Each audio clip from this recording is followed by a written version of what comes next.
You are now listening to Out of the Blank.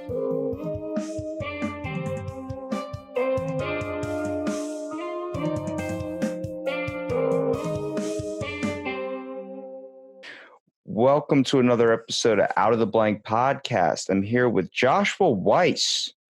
So Joshua, you're from Florida. I am originally from Florida. Yes, sir. Tell me a little bit about what you do professionally. What I now currently do professionally is I do two things mainly. I have a transportation business in which I take a lot of folks, usually that are more well-to-do, to the airport. I'm close to Orlando Airport, so I'm on the coast, the East Coast, where there's a lot of affluence. Anything that's beachside has some money, and these folks they have to get to Orlando Airport, and they need a reliable person to take them. And so if they may want a town car or an SUV or something to that effect, so I take rich people to the airport. Do you experience any struggle in that? Because I mean, Uber kind of eliminates the whole taxi scenario. I know there's a big thing going on with taxis and Ubers. It does and it doesn't. It's a great question. I get asked that 1,000 times. I started this company pre-Uber about a year and a half before Uber and Lyft launched. I can't quantify how much they're screwing me because there's no way to quantify that. However, absolutely they take from the business, and I've watched other people fall as a result. The difference is Uber tends to be for shorter trips that people maximize it for. And it tends to be more prevalent in big cities. So I'm not in Orlando. I'm in a smaller area on the coast. So I deal with also a lot of seniors, 55-year-old CEOs, retired people that were part of NASA and shit like that. And they don't use Ubers. Do you find that you get the same clientele over and over again? They kind of rely on your business a little bit, kind of build a trust or a friendship? It's both. And another good question. It's like having a maid or a housekeeper. You don't want to keep jumping through those. These are people that you're letting have access to your life, letting have access to your house and things like that. So that's a common business. You don't see high turnover in with people. Yes, my reliability is important. If you think about a 7:00 flight from Orlando, you know what time I have to be at their door? Probably like 4. Exactly. You know what time I have to wake up?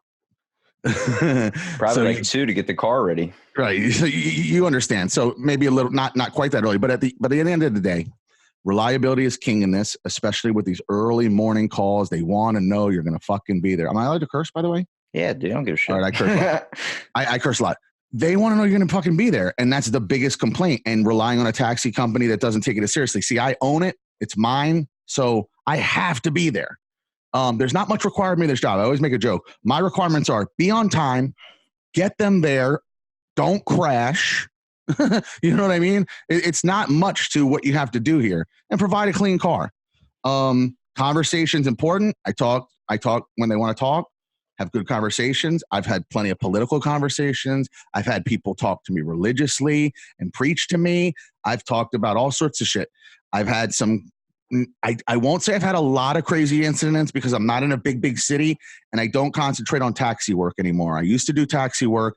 I don't like it in this area. It's not worth the money. You got to drive too far to take someone too short, and it's not feasible. So I make a nice chunk with the tip for taking somebody an hour away. Just to give you an idea, Orlando's about an hour away from where we are, 45 minutes to an hour, depending. So I can tell you now, every ride, it's more than $100 charged. I can tell you that. That's my Ric Flair notification. I figured. I mean, there's only one man in the world that has a noise that literally matches his face. Woo! It's a Ric Flair. The fact that you're so young and you appreciate Ric Flair, I grew up on wrestling. We can talk about that if you want, but I always knew it was fake, but I was obsessed with wrestling. And I know the business. I know a lot about wrestling. Ric Flair, man, God bless. What an entertainer. For all the bullshit and all that, this guy was a fucking entertainer. Wasn't that good of a wrestler? My cousin's from California, and I swear he's met the most awesome people in his entire life, and he totally ignores that they're awesome. He used to be babysitted and eat dinner every night with Sam Elliott almost. I'm like, wait a minute, hold on. The guy from the Silverado trucks, he's like, yeah, and just walks away. I'm like, excuse me, Sam Elliott, sir. He's like, yeah, I also met Ric Flair in an airport one time. And I was like, what? Like, where are the pictures? He goes, I didn't take a picture with Ric Flair. Right. Not like, starstruck. I have a whole thing on that when we talk about conspiracies because Hollywood and a lot of these people, Sam Elliott, by the way, never mentioned in that, neither is Ric Flair, so they're clear. But Hollywood is part of, on a real quick side note, we don't have a royalty in this country. And we don't, we're worshiping our politicians in a funny way more than we did before, but we have 4 groups that we worship: musicians, movie stars, TV stars, and sports figures. It's changed a little bit now because of the internet. So you have your internet stars, reality TV stars, but I don't count them because the other 4 we've had for many, many, many years. So I don't want to go off on a total tangent, but if you want to discuss why there's Illuminati, why these people are all tied in together, why there's a Hollywood Babylon, how it all started, how it all works, why it is a secret society, it's our faults. It's idol worship because we don't idols. We idolize. That's one thing the Muslims got down. I'm no fan. But one thing they got down is they're fucking devout to that man. They pray 5 times a fucking day, for Christ's sakes. They're devout. But you know who we're devout to? The Kardashians. We're devout to the Odell Beckham. Damn you know it, what Josh, you're bringing out this side of me. This is the one thing I was hoping to hit on, but I was going to ask one more question about the taxis or the limo service. That other shit's boring. Yes, I drive a car and I drive people, blah, blah, blah. Let's get, all right, we'll get down to the real. I just got one question. I'm also a writer, by the way. Real fast. Go ahead with your question. Do you make it comfortable for these people when you're giving them a limo trip? Like, do you worry about more of the comfortability factor or the time factor? Obviously, time's a necessity, but don't you try and make it comfortable? Like, you got to probably put some butterscotch candies in the cup holder for the elderly people. It's a nice touch. I do buy little waters. I put the middle console, flip it down. It's got the 2 cup holders. The little size, like this water here is the normal size, so it's that little bowling ball kind of one.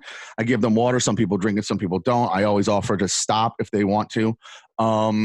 Sometimes I have candy. That's the extent of it. The key is you just drive a good speed and really have a good conversation, man. If you can talk to them, that fucking hour ends in 15 minutes. And they're there and they're so happy because an hour is a long time.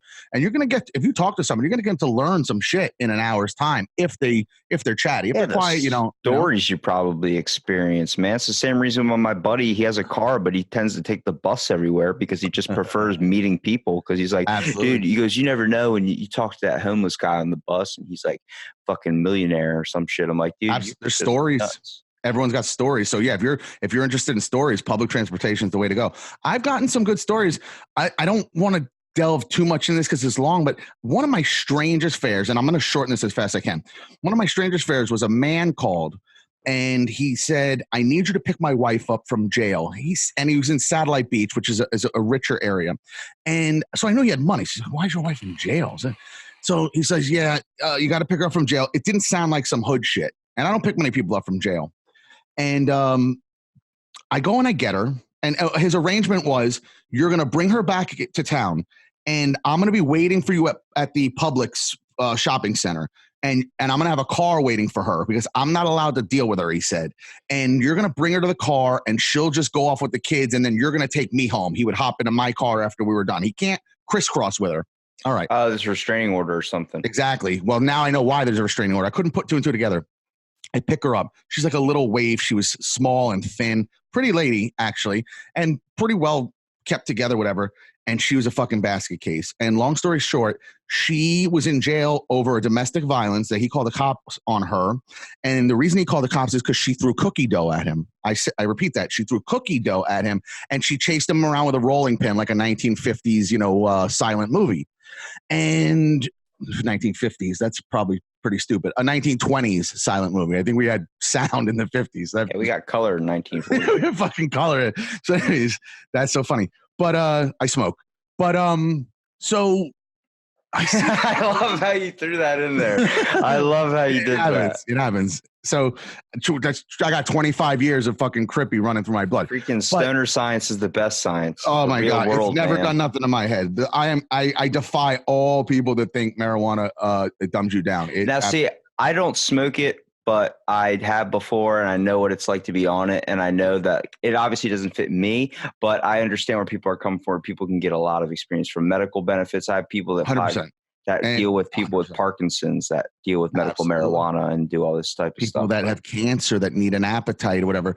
Look, marijuana, when it got big, just to talk about real quick. When it got big, part of it was a trend thing. Dr. Dre put out the Chronic, and rap music started to really push it. So a lot of people started smoking because it was just a trend. And now it's just gone full blast with the legality and everything. And now people are seeing that there's some benefits. And we've been lied to for many years. And because I'm like you and I'm a skeptic by nature with all this, I just never believed the lie about marijuana. I just never subscribed to the theory that this was something bad. It's the fucking scene from Pineapple Express where they're smoking the thing and the guy starts making the trumpet noise, and then he started questioning the government, and that's when they started making it. That's where he was like, we need to shut it down.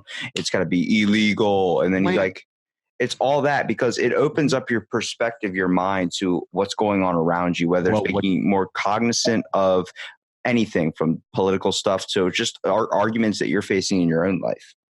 What you may not even know, and I discovered it took many years, and it was through YouTube. God bless YouTube for all their evilness and their pieces of shit with what they're doing to control and navigate the minds and discussions that everybody's going to have.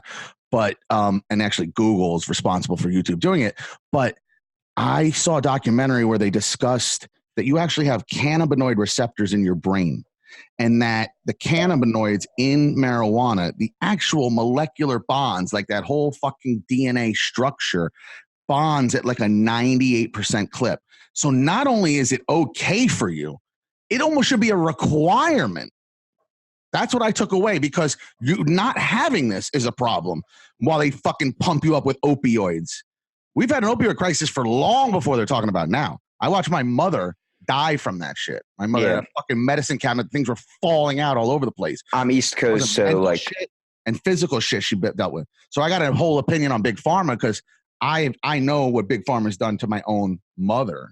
I'm East Coast, so I've seen opioid addiction take away so much of my town, so much people, so many people, friends I've loved, family I've loved, and just here in Maryland, like, I mean, I went to school for chemical dependency. I ended up changing my route because I was like, I'm not awkward where most people are awkward around drug addicts or these types of things. You know, I've had AA people in my life. I've had people that have dealt with this struggle, are still dealing with it. I've had people that, you know, smoke marijuana on an everyday basis, feel like they can't survive without it. Right. And I've had set minds to everything. And when I started podcasting and talking to more and more people, I've seen people where they say marijuana is a gateway drug, where their life turned to alcohol. Well, actually, I didn't think that either until I talked to this one guy, one of my podcasts, Colin Goddard. He actually needs it, and it actually led him into trying harder drugs. He built up such a tolerance. It can happen. Yes. Let me interject. You're right. So how do they even fool people that was a gateway drug? Because on the drug ladder, it's the lowest. If you're not counting alcohol and cigarettes, and by the way, people that call marijuana a gateway drug do not count those two things. If you're going to eliminate cigarettes and alcohol, yes, it's the gateway because it's the lightest of what we call drugs, if you want to call it a drug. So 100% in that regard, yeah, you may try some harder shit. Why? Because the motherfuckers that you hang around with that smoke pot or that you buy that pot from might be doing some other shit. And that's really how it happens. So the gateway is almost, who are your friends? Who knows the dealer? You know what I mean? Just that everything is a fucking gateway, dude. Everything leads into something else depending on who that person is. If I'm gonna smoke pot and then I'm gonna end up going into cocaine, I was most likely going to go into cocaine anyway. That was already in the mindset. You were gonna eventually try coke. Yeah. So if you have a marijuana or mushrooms. There's people that experience that for spiritual reasons. The only reason I would ever try LSD or salvia or DMT or something like that, DMT mostly because Joe Rogan, but the whole aspect is it has another perception, another experience of this thing we call reality. Why is it that kids are so obsessed with playing with video games nowadays? Because they're escaping from reality. It's becoming more of an influence in society today in a world we do not want to all live here in. We're in trouble. Yeah, we're not. I just had this conversation with somebody too. You're absolutely right. And it's going to get worse. I'm going to tell you why. We haven't talked about augmented reality or virtual reality when it's going to get really good. Okay. So you're right. Everyone's diving into these video games and getting immersed in them. What's going to happen when you put those fucking goggles on and you get to go into a harem of 20 hot chicks that you get to bang? Because that's going to be a thing. That's already a thing, dude. It's already a thing. You're right. But I'm talking on a mass level where it's going to get really sophisticated, where you will be immersed. But you're right. Porn is always going to be at the forefront of this shit. Now, secondly, or you're going to be in real warfare battle. You're going to be able to do Fortnite for real. Okay. And really kill these motherfuckers instead of just looking at it on a screen. You're going to be immersed in it. And guess what? No one's going to want to come out of it. Or you're going to get to immerse in another Sims or Second Life, which, by the way, those are the precursors to all this shit. You meet people like, I'm really in a Second Life. Why, man? Go see a psychiatrist. You hate your life so much that you have to be a fictional fucking character gnome. You have to be a gay rainbow-headed gnome in your Second Life and meet other weird people who don't like their lives, but they get to hide under a facade of an avatar, of an emoji, of a me. That's fucking nuts. No one wants to be Jim from accounting. Nobody wants to be that guy. If you don't want your own life like that, then you can change it. You're gonna have a choice. We're all easily at fault for doing that, and that's not us. That's the world today. We're built on a shitty foundation. Do you know how much money is spent on virtual goods? Skins, virtual violin. Do you know how much money? You talk about starving people, Mexicans coming over the wall, Africa, whatever. Americans should be ashamed of themselves. I'm at fault for this too. I'm going to give you 2 figures that you could shit yourself, that this money could go to needy people. Just say it. Just do it to me. The amount of money spent on skins and virtual shit that you need on your figures. That's number 1. It's in the billions. I don't know the exact number, but I know it's over $1 billion. So you should shit yourself. Number 2, the amount of unclaimed money on fucking gift cards around Christmas time. They tally it up in January, February. It's in the billions. They don't want to go to Olive Garden, so they fucking throw it away or never use it. No one claims it. They don't even give it to their fucking cousin or a homeless person or wherever. You can go on eBay and sell that $40 card for fucking $35, you stupid asshole. But no one does it.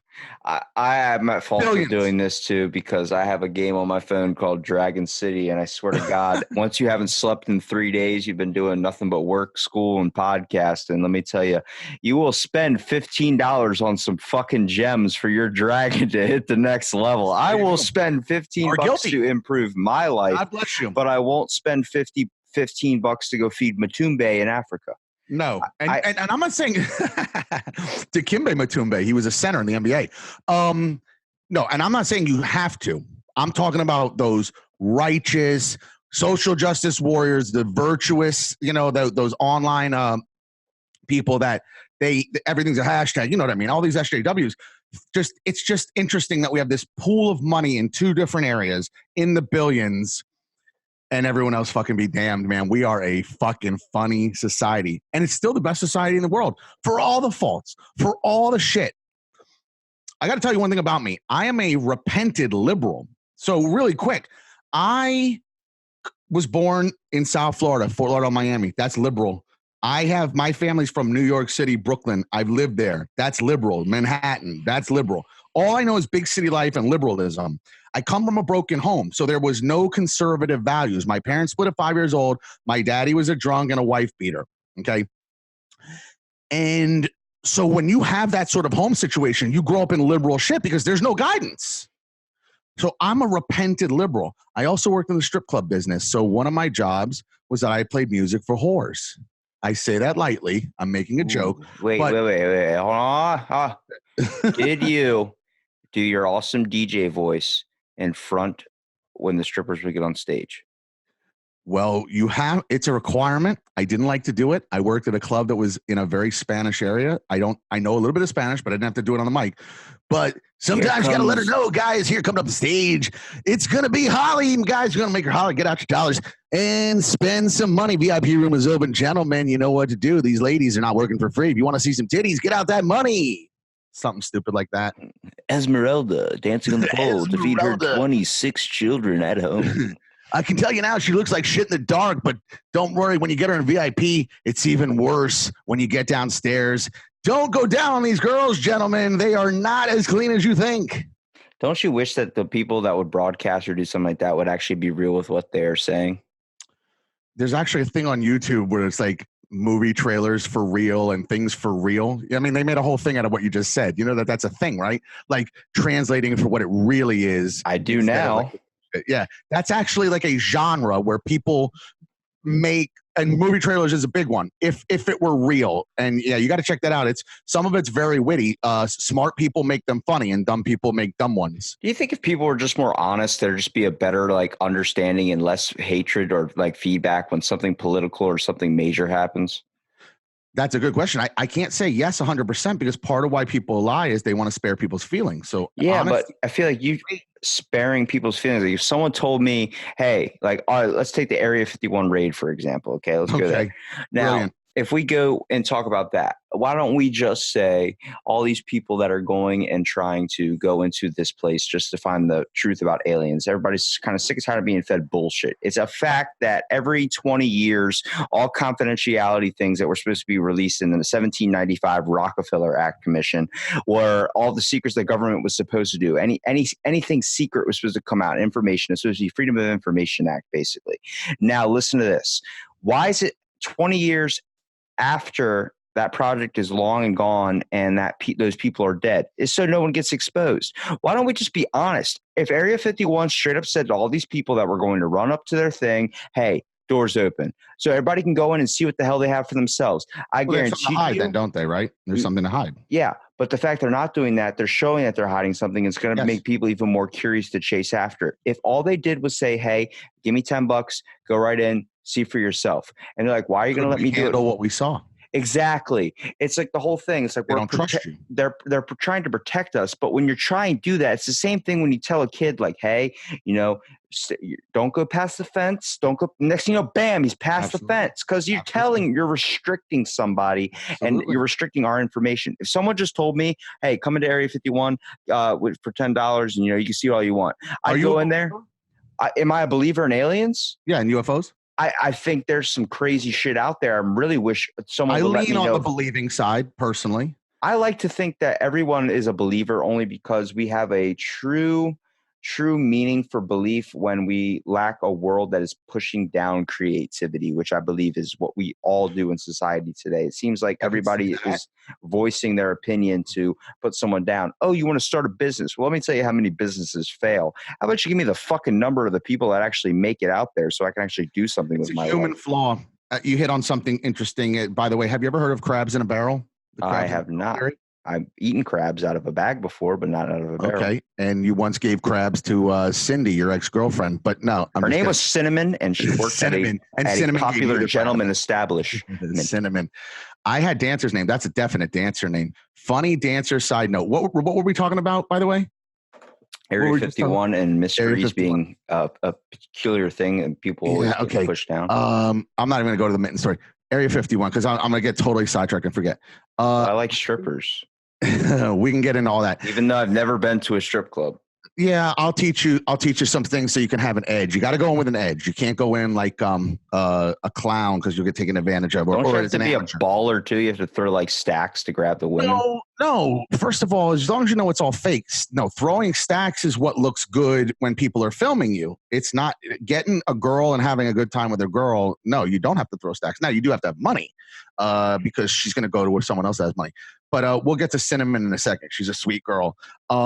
And she's got 17 tattoos, so you'll be able to explore all over. And mother of three, though. Mother of three, aborted 5. It's a fact. I did this in Miami in Hialeah. It was a hood rat joint. And I actually have very strong opinions about abortion as well, but they're so fucked up because I'm in the school of thought that some people are just better off not being alive. So if you can connect all the dots, it's kind of eugenicist. But that's Sarah Silverman's whole thing. It's a Hitlerian thing, which is odd because she's Jewish. Well, Sarah Silverman was like, I don't want to have kids because I don't want to spread my gene anymore because she thinks she's just better as a She started off as a working class woman, but she never saw her mind as being fully capable of handling her own problems. Might as well not pass it on. She's just an immature type of person. Her comedy was always immature. She would kind of be dumb and do her thing. But at the end of the day, oh my God, we're going on so many tangents here. Let's go back to this is what the podcast is. It all leads back to aliens. Jeffrey Epstein rabbit holes. Alex Jones, the frogs, man. The frogs. Turn the freaking frogs gay. Fucking frogs gay. All right, dude. Alex Jones has exposed me to so much real, true shit out there when I went onto the CIA website, and it turns out everything you want to fucking know is how do on you the CIA web. discount Alex Jones on frogs when fucking so many other things he says are true? And not only that, and I always get in arguments with people about Alex Jones, I'll say, go look at his guest list. If you really want to know if Alex Jones is legit or not, how about the fact that Dan Bongino was on there? How about the fact that Donald Trump was on there who became president? How about the fact that Roger Stone aligned with him? Roger Stone is a fucking somebody. It's the How fact about William Binney, who was like a high-ranking fucking DIA. You know what I mean? Like, William Binney's no joke. For people listening, Edward Snowden shit. This guy's had very important people on. So they destroyed for people listening out there. This is now where we get into the real, true, I guess, conversation here, because he is a broadcaster for a political website, or actually a political podcast. So this is the fun stuff right here. This is the real, true shit. A lot of it that a lot of people are kind of closed off to. So with Alex Jones, he exposed me to Operation Paperclip. He exposed me to freaking the Men Who Stare at Goats movie. I thought was fucking awesome. Find out 10 years later it's all true shit that happened not even 20 minutes away from where I live. And then I'm hearing all these types of things, and I'm like, if you just take the one podcast he did with Joe Rogan, if you're a Joe Rogan fan like I am, you take that. It's a 3-hour podcast. Take everything, stop it every 10 minutes, and look up everything he's saying, and I swear you will be open to a whole realm of shit that you didn't know the government was doing. Let me clue you in, because I was listening to Alex Jones when you might have been swimming in your daddy's balls, because you're that young. Alex Jones came up from nothing. Just understand, he literally was doing what you and me are doing. He did it on cable access TV. He was a ranting, raving lunatic talking truth, and the only place you could do it was on cable access TV, pre-internet, okay? This guy's a fucking maverick. This guy was doing it on his own fucking dime, putting himself out there. He was getting threatened. He was getting bullied by people because he was the only one. You got all sorts of motherfuckers talking shit now. This guy put it all on the fucking line. And by the way, turn it into $1 million business, which is the American fucking way. So fuck everybody on that. Now, that's number one. He got too big. I watched this guy starting to get bigger and bigger and bigger. And then when real mainstream media was talking about him, I'm like, whoa, this guy's days are numbered. I don't know how Alex Jones is fucking alive, but instead of killing him, they destroyed him. They got his wife on TV. He was divorced. And then they found Sandy Hook. So I'm just zipping ahead on some things. They took this guy down with Sandy Hook. Whether you believe Sandy Hook or not, dude, I just podcasted about crisis actors, and there was a dude on there that was in the Sandy Hook. They're a real thing. That's a real fucking thing. The real thing. They're on fucking IMDb, Robbie. They have a fucking resume. Dude, yes. Wesley Snipes has a resume. Yeah, they're hired actors that are meant for training for government scenarios too, like dealing with riots and stuff. Like when you're talking about all these things you learned. Okay, so do you know why they do this shit? Okay, first of all, it has to do with control. Secondly, they also have endless budgets, so they can do anything they want because they have money to do whatever they want. So LSD was a project. Why we have acid to this day? Timothy Leary was a project. I try and explain to people, because 9/11 was a big watershed moment for me. But what I try to tell people when I try to convince them the conspiracy theories are real and how they try to vilify that term to make them sound crazy. Here's how you know they're real. There's one incident that happened many years ago, not that long ago. There was one incident where they blew a president's head off in broad daylight. Okay? In broad daylight, they blew the most popular fucking president of that day, John F. Kennedy. Yeah, I know. Blew his head off in daylight, right? Hey, listen. If they'll do that, they'll do anything. Do you understand that? I mean, just let that sink in for a second. Let me level with you real quick. 9/11, whatever. Let me level with you. Ready? Right. I'm 21 years old, but I guarantee to you I'm smarter and more open to everything that's going on around me than most 21-year-olds. Now, I've actually podcasted on the JFK assassination, them changing his route, doing all that shit, because he said it was, a faster way to his meeting. Okay, well, why did it fucking line up perfectly where there was a dude with a sniper rifle or multiple shooters, depending on what you believe, and the whole fact that he couldn't bend down because before that was having the government set up doctor's appointments where he had to wear a back brace. The whole reason why in the video he stood up like this and you see him try and go like this and he can't go down is because he has a back brace that's fucking holding him up, keeping him suspended. Dude, all right, so what you do need to know about my podcast, Out of the Blank, It's a conversation. But I do another one called fill in the blank. I print out fucking topics. I ask people that have been on my podcast, tell me something you're interested in. My one buddy goes, Victorian surgery. I'm like, what? So I go, okay. I started looking up everything about Victorian surgery. My one buddy's like, government conspiracies. And he like looked at me with a joking smile. I was like, come back in a week. Came back, had a fucking stack of articles. I started going through them, and then I dug shortage of shit. I dug deep in the rabbit hole. Project Diversion, all this shit the government you can't did. even begin. You're going to drive yourself mad. Like Alex Jones. I don't want to get, Alex Jones has gone off the deep end, but Alex Jones has had his fortune threatened, his life threatened, and his freedom threatened. He's got too much of the secret shit in his brain is the problem. And the reason it's not even secret shit. The government has it on their website, but no one, they're not politically going out saying, hey, or publicly going out saying, hey, it's all here for you to read. No, they're like, find it yourself, motherfucker. You really want to know? There it is on the thing. And then half the articles are blanked out. Do you understand why it's called info wars? Because there's a war for information. It's a war on for your mind. Hillary Clinton quotes that in front of some fucking Senate committee when they're talking about the Clintons, because that's when the internet got big under them. Like, they're like, fuck, man, the genie's out of the bottle. People can get informed of our shit and share their ideas. They're not happy this happened. Even though they created it, they didn't realize there was going to be blowback to that. You know, the internet itself is a CIA created situation.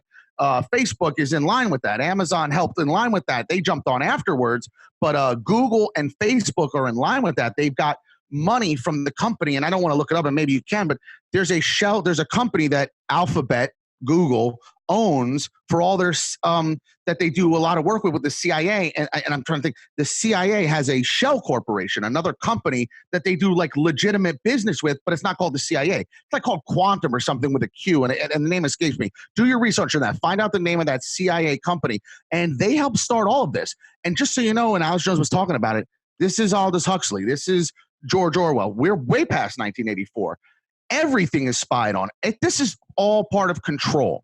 So if you just give me a minute here, and you may know all this, so I don't know, and maybe your listeners need to hear it this way, and I like just to teach you something in case you didn't know. Well, a lot of what Google does is also known as information programming, where they actually take bits and pieces of your information from whatever you search up, which gets sent to a database and gets saved. But that's a part of the reason why nowadays on your phone, you'll be talking about something like you want to talk about the government listening into your conversation.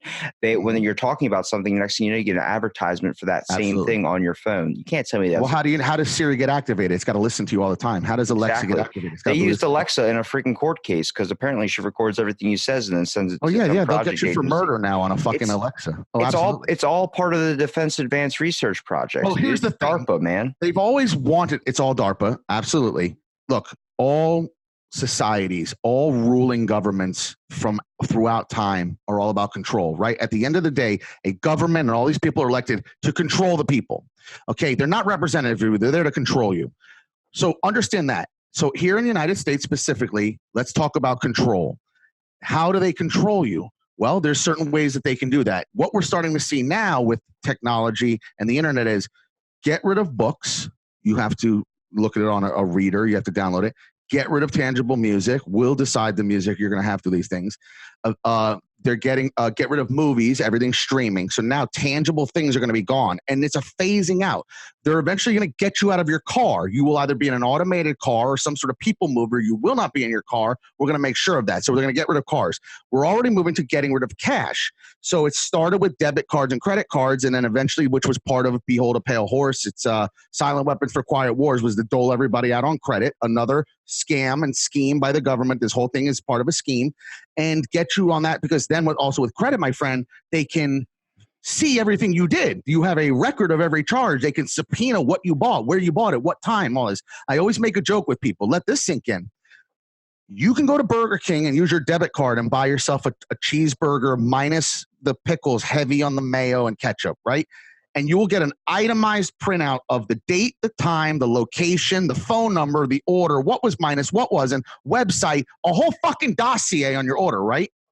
But when you go and vote in 2020, you get fucking nothing. You get nothing that proves that. So the most important thing you can do is exercise your right to vote. Maybe other than raising children. But the most important thing as a citizen is to vote. and you don't even get a recorded fucking written receipt, but you can get one for a fucking $1 burger. Let that sink in. You know, that's ridiculous. The fact that the government is doing so much to track your digital footprint. I mean, being able to monetize you and trying to freaking corporatize everything. So much value, dude. And it all comes from the stupid fucking unclassified briefing for scientists. That freaking, what is it? Birds of a feather thing.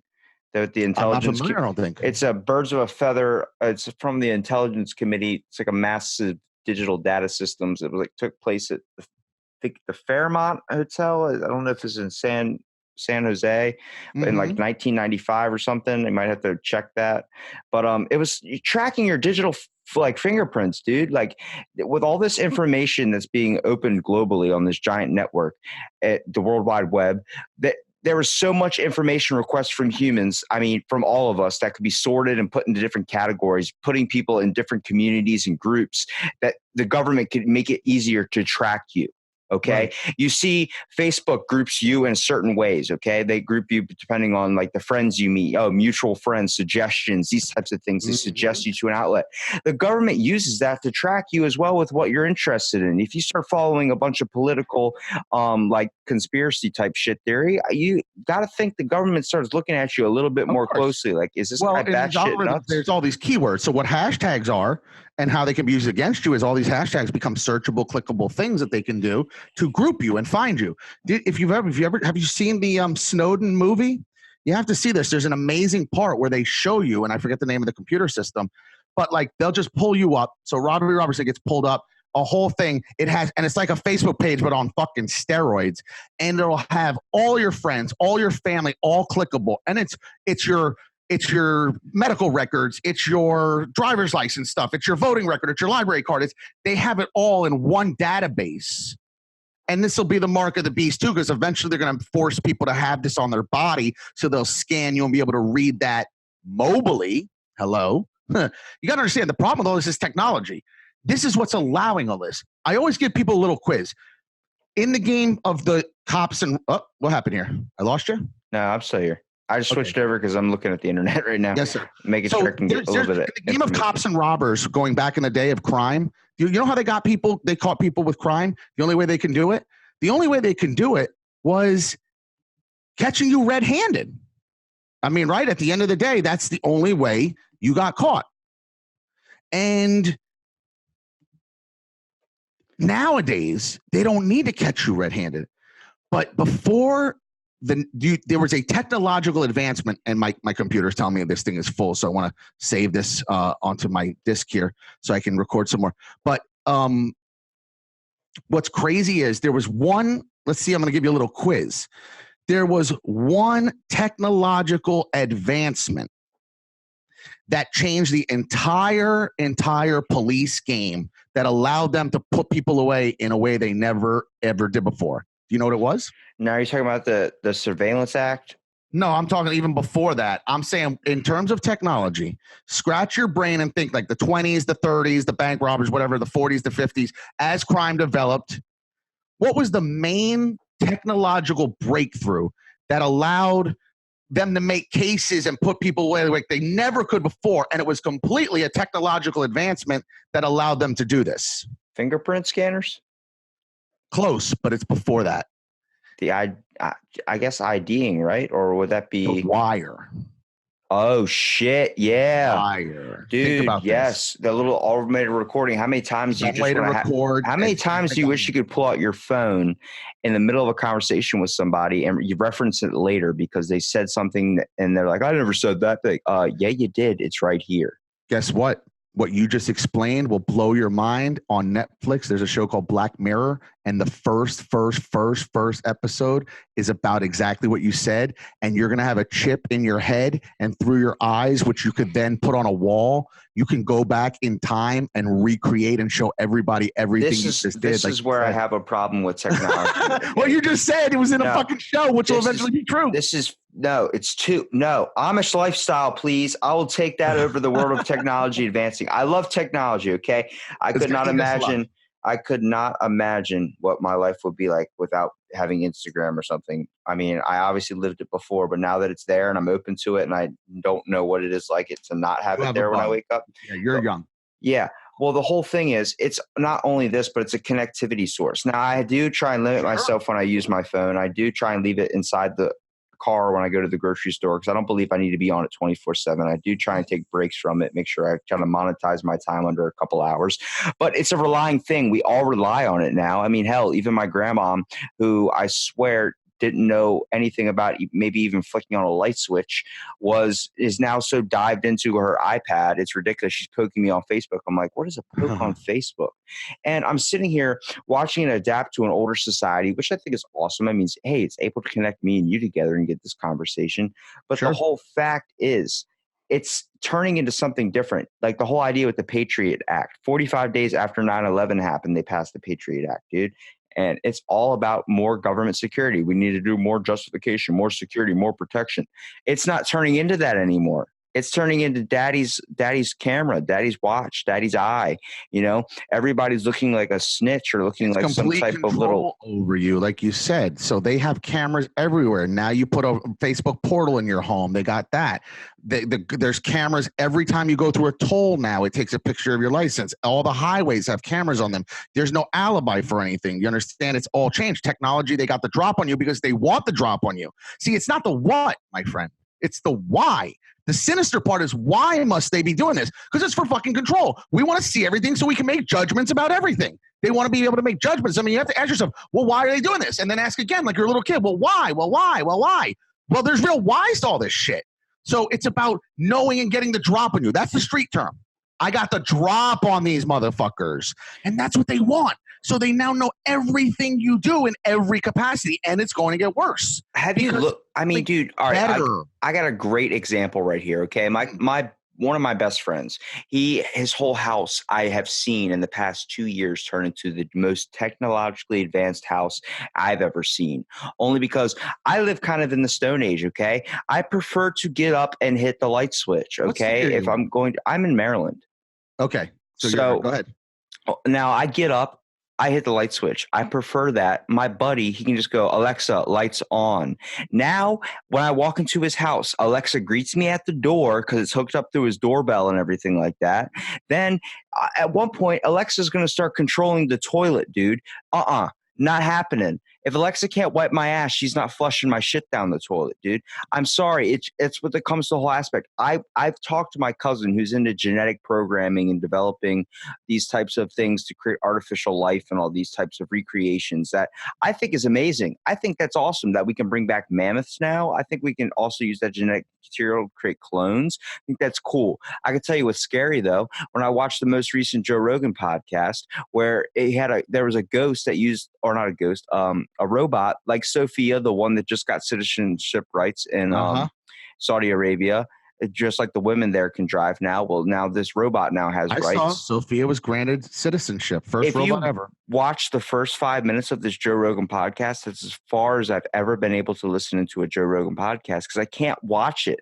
It's too fucking scary. It's too real to me because they use a skin of a sex doll, like lifelike sex doll company, how realistic that stuff's becoming. And they use the technology of a robot and they made this replica of a comedian named Whitney Cummings used in her comedy special. I heard about this. The scariest fucking thing I have ever seen in my entire life, only because it leads to the whole movies I was so in love with when I was a kid and made me think even greater of the great governor of California. But the whole idea, Terminator, dude, Skynet. We have a center. We have a center for existential risk. Do you know what existential risk is? That is a point where technology is going to be so advanced, it's going to control the humankind race. It is going off on a whole bigger problem than just technology. But you're right. Keep going. I feel strongly about what you're saying. It's called the Center for Existential Risk, and what it is literally a government. It's a CIA funded project. It is a base of people that every single thing that is going to happen, going to be developed, anything that has any monetized or any even foot in the door to becoming something is being watched when it comes to technology. The next iPhone, the prototype, it it gets looked at very heavily to see where the down effects would it be. Is this going to control? Is this going to be a hive mind? There has only been one supercomputer. Actually, it was two supercomputers developed, and that was in around the 1970s or 80s. Two supercomputers that were able to have cognizant, like recognize, like be able to have their own kind of thinking and development based on algorithms and these types of things that they were kind of a little bit structured off of. Just yeah. Mm-hmm. Well, these things after a while stopped talking really English and started communicating on their own frequencies secretly, that we started picking it up. To shut it down. Immediately we shut it down and we never turned it back on. We never even dived back into that rabbit hole. And now we're starting to dig it back up again, starting to realize maybe we could start doing AI a little bit better. Stop right there. If you're creating artificial life or you're creating an AI system or robotic programming or whatever to I don't know, function like a normal person would, you've already overlooked the biggest problem we are facing today, and that's what's wrong with people. Why the hell do you need to create a buddy?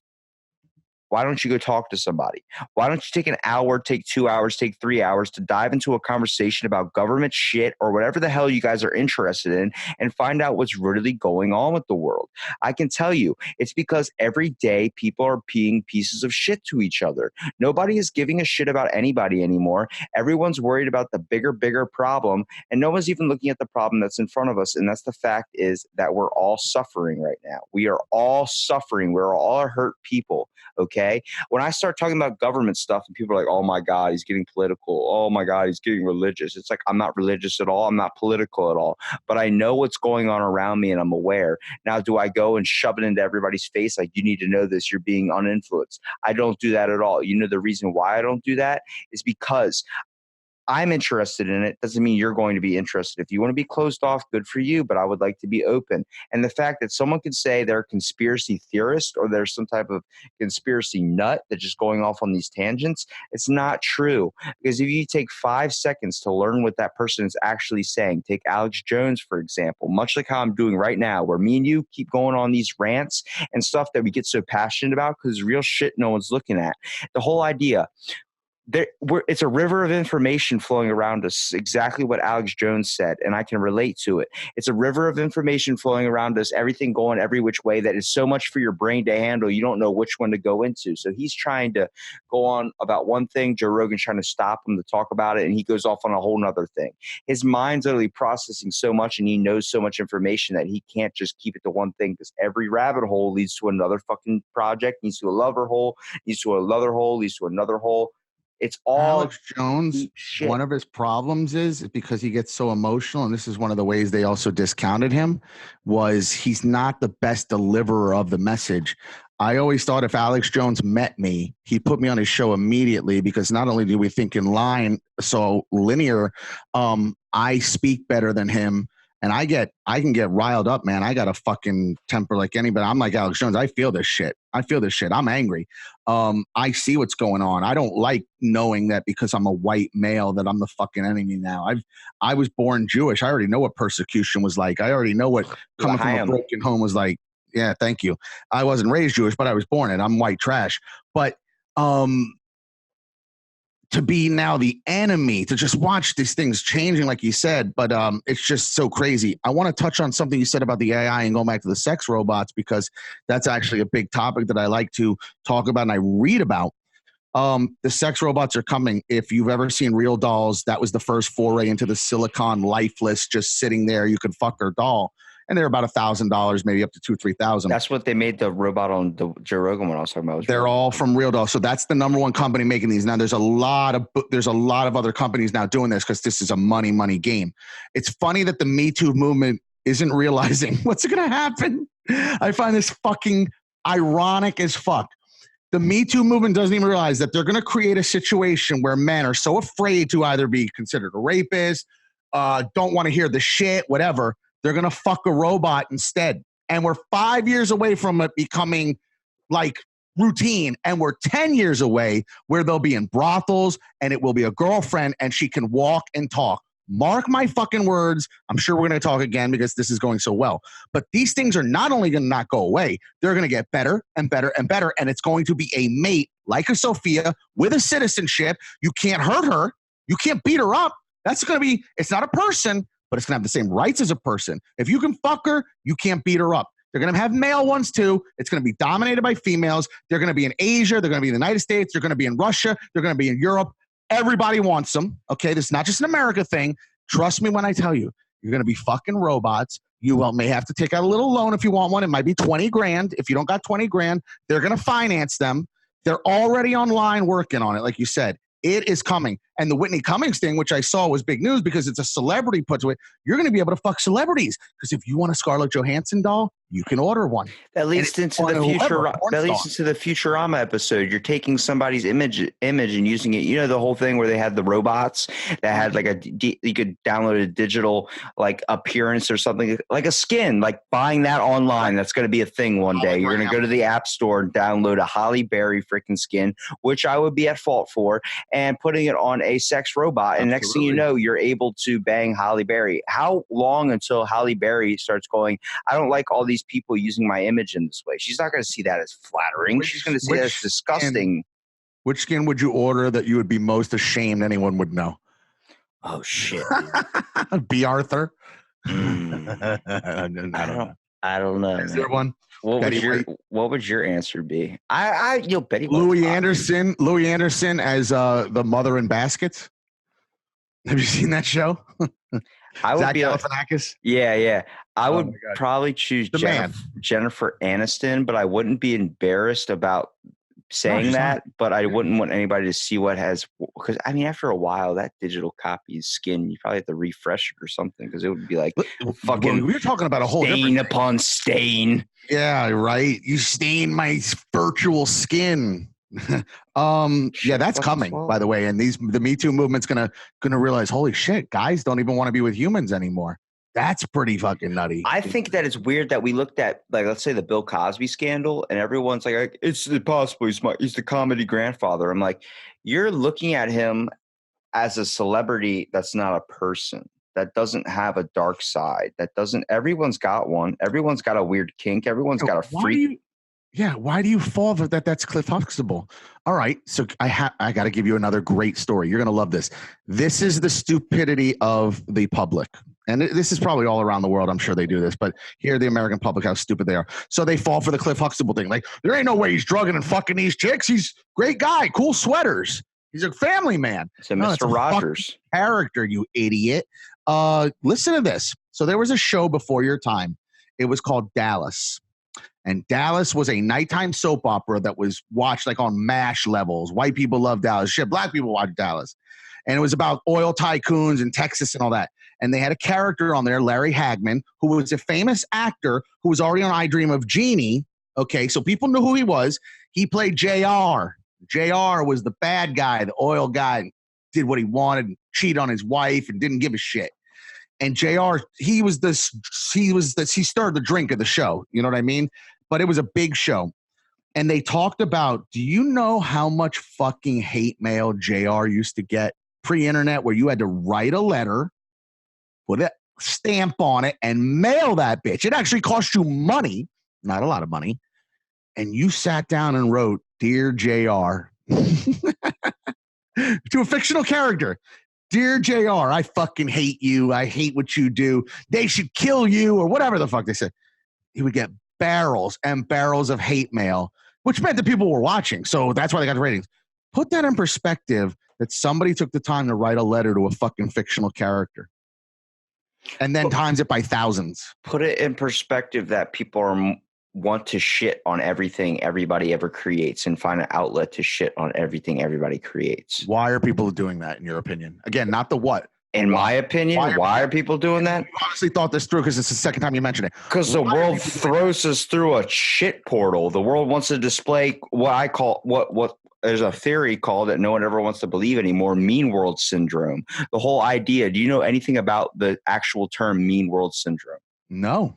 Okay, it's the idea that the mass media, everything from your phone, any news anchor network, whatever you want to call it, is displaying bad stuff and corrupting the minds of everyone that's watching and making them hate to go outside, making them experience the world, seeing it as a corrupted, bandaged up hunk of shit, just someone shoving it in your face. And the whole idea is that's the truth.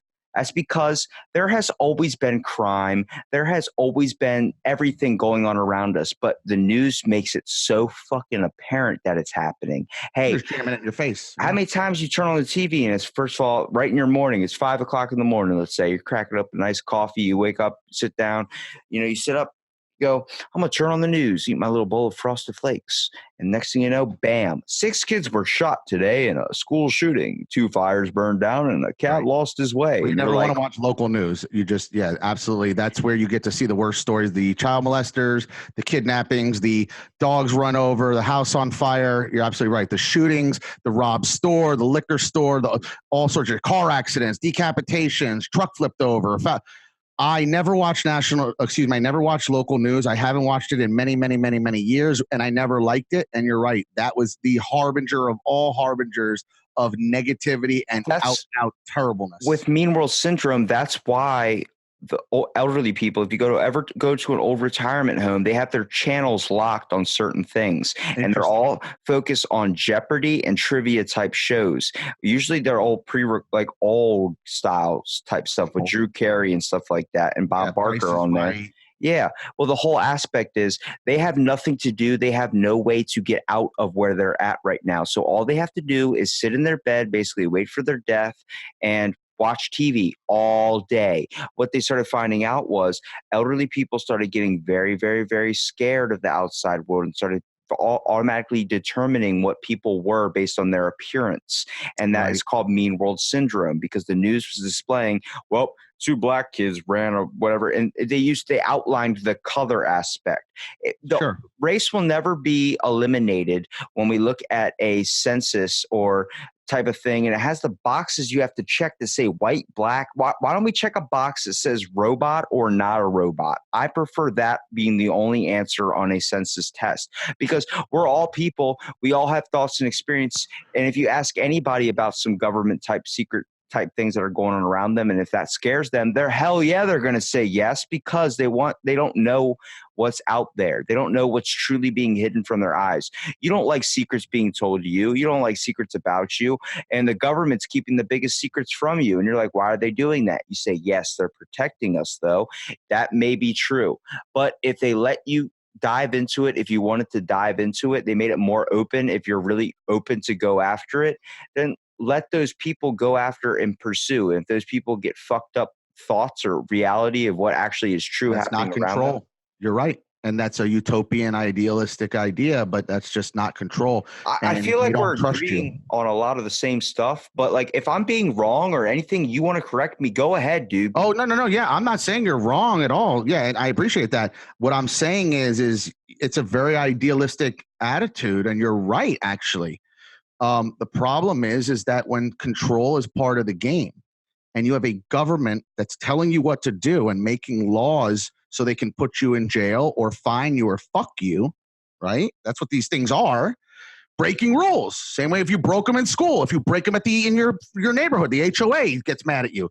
If you're breaking them in your city, if you're breaking them at school, there's so many fucking rules. How many levels of control are there? Why don't you extrapolate like this? Get a load of this. You have a federal government, you have a state government, you have a county government, you have a city government. Then the neighborhood you live in might have a government. Then you got rules at work. Think about how much fucking governed you are and controlled you are by, I just gave you 7 fucking layers. Dude, they all want control. I've gotten a ticket for speeding, and I'm sitting there like, oh, well, I did break the law. And then as I'm driving away, I'm thinking, but law was created by some fucking dude, and I'm following that. Sure. And I'm like, wait a minute, I could have been the asshole that created the law that says if you don't wear a pasta strainer on top of your head, then you don't fucking have those laws. Yeah, you're right. They have crazy laws. And wait, go research the crazy sex ones. There's places you're not allowed to have a 3-way. There's places where anal sex is technically breaking the law. Sodomy. Now, no one's policing it. Doesn't mean you're not breaking the law. By the way, we have the same conundrum right now, speaking of marijuana. Marijuana is gaining acceptance statewide. Federally, it's still illegal. They just don't go after it, but they do. It's just lax now, but they do. And even under Obama, he was cool about it, but they did. Because there are people on a federal level that got fucked. So we're not really sure where it stands right now. Yeah, give the states the right to decide. They can legalize it, whether it's medicinal only, recreational as well. You got all different rules in all different states. Federally speaking, still 100% legal. Class 1, it's in the same class as cocaine, just so you know. Yeah, it's same class as heroin, and Imagine that. I think when you look at that and you look at the differences and the side effects to it, and you're like, why is it like this? And you're like, oh, it's because the government can't control it. The fact that I can give you a pill that if I give you a pill or a doctor tried to prescribe you a pill that said meth, you wouldn't take it because it's fucking meth. But the fact that all they got to do is fancy it up with a name like methylphenidate, and next thing you know, you're taking that thing every single day, 3 times a day, just to be able to function in the world anymore. Have you noticed, have you ever been on medication, then hopped off the medication a little bit? You start to get your thoughts back. You're like, what the fuck was I taking in the first place? And why did I feel like I was on a fucking autopilot for so long? Why are all the suicide medicines have a side effect of suicide? Why is every medicine ever the fact that a laxative causes the fact that a laxative causes severe constipation? Can you believe that? A laxative causes severe constipation. So that's the joke's on you, public. The joke's on you. You understand that? It's not even medicine. It's like, this might work, it might not. I can't guarantee. So it's like, why are we so reliant on it? Why do people do these types of things religiously and focus on supplements religiously when it's not even a promise that it's going to work? You brought up that other. Go ahead. I was saying, you were bringing up that other medicine just to just say, like, the bigger epidemic with what we're talking about with opioids is just synthetic heroin. Like you said, they took the chemical breakup of heroin and turned it into a pill. And by the way, that's why if you can't get the pills, everybody's on heroin now. So like you talked about, a lot of people, they're not on the pills no more. Good luck going to finding an Oxycontin. You ain't finding Oxycontin. And by the way, they were forced to then fuck with the little pill. You can't even break it down. You can't shoot it. You can't snort it. It melts itself down. They actually had to come up with a way that it had like a self-kill device inside of it. Imagine that. Imagine that we had such an epidemic that your car had to blow up on you so you didn't use it for bad, because that's what that pill did. They all went to heroin, and heroin was way cheaper. So we have 2 problems. We have an opioid epidemic of the pills and the heroin. And like you said, on the East Coast, huge.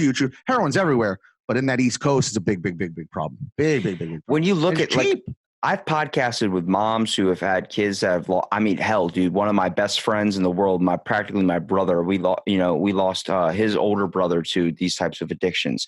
So that's the whole reason I got into chemical dependency. But diving more into the realm of hearing these cases I was taking in school for chemical dependency, going to these meetings, talking to these people, I'm like, they're not fucking addicted people. They're fucking hurt people. They're using something to suppress a problem, dude. I guarantee you half of those people, yes, you have a monkey on your back that is never gone. That's what they always explain it as. Those people that have it, you know what I mean? But they're fucking hurt. Why the hell wouldn't you drink if you were dealing with so much depression from what the world is around you today? Your life sucks. Absolutely. I can tell you right now, I've had the worst week of my entire life, but I'm still out there like, hey, you know what? If shit fucking happens, yeah, I'm pissed off in the moment and I really want to scream and freak out, but then I stop. I'm like, why am I going to do this when in 5 years from now, it's not going to fucking matter? Nothing is like this is going to matter. The only thing that's going to matter is shit that's happening around us that we're not truly cognizant of. I got a question for you. What for you is your overall goal? You're a young man. What do you want to do or be? What is your goal for you 5 years from now? You're on it right now. Doing what you're doing right now? Is this something? You're on it right now. You're on it right now. It doesn't even have to be my podcast. I honestly just want to talk to people. I want to get information. I want to hear thoughts. I want to hear experiences. I found, and I was lucky enough to see at the age of 21 years old that, you're only limited, I guess, to what you know and other opinions of others. So why don't you expand your knowledge and hear everybody's opinion, everybody's thoughts? I've talked to Jehovah's Witnesses. I've went to my own courthouse and I have literally spent an hour and 45 minutes talking to the people to try and get my minister's license under the Church of Bacon. Yes, I said the Church of Bacon. So, I mean, it's all about you have to find. And that's a thing. You have to It sucks find in your America, own doesn't thoughts it? and Yeah, experiences. I have dived deep into the realm of parody religions. Hell, I even got one of my most famous doctrines from the Church of the Is that Big the term? Lebowski. Parody religion? Yeah, that's what it from is. The Church of Lebowski?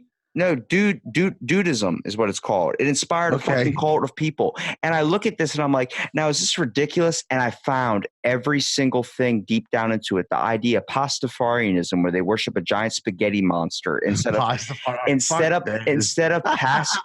Passover, it's passed over. Like you were passed over at the dinner table. And instead of saying amen at the end of your traditions, you say instead of amen, it's ramen. Yeah. So you do stuff like that. And I was like, why the hell I was taking it as a joke. I actually did this and narrowed it down to a 30-minute topic with some friends. We were podcasting, but I was like, dude, this goes fucking deep, like to the soul. And he's like, what do you mean? I'm like, is this meant to make a mockery of religion on purpose? Or what's the goal of it was meant to highlight the aspect that why are you teaching such hardcore religious views in a historic scenario when it comes to school basis?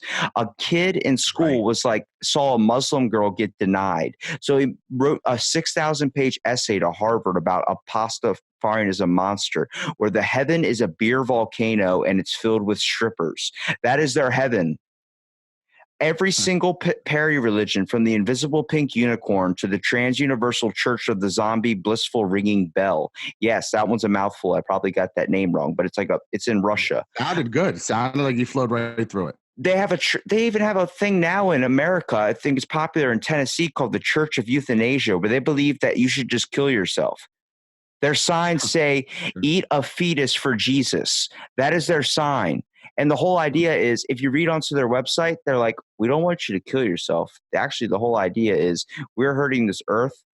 And the only way to stop it is if everything from humankind is just off this earth, because even if as much as you want to help it, there's someone out there doing 10 times worse damage. You can do as much as you want. You can recycle as much as you want, but the amount that we're consuming and hurting everything around us is just different. If you could twist anything or makes anything sound official and just convince people of it. I mean, I'm telling you, you give it a fancy fucking name like Pastafarianism, and then you say something like it's meant to outlaw that we shouldn't be teaching strict religions in schools. I'm game for it. I found everything was fucking like. But they're not. You do realize that religion has been pretty much completely outed out of schools.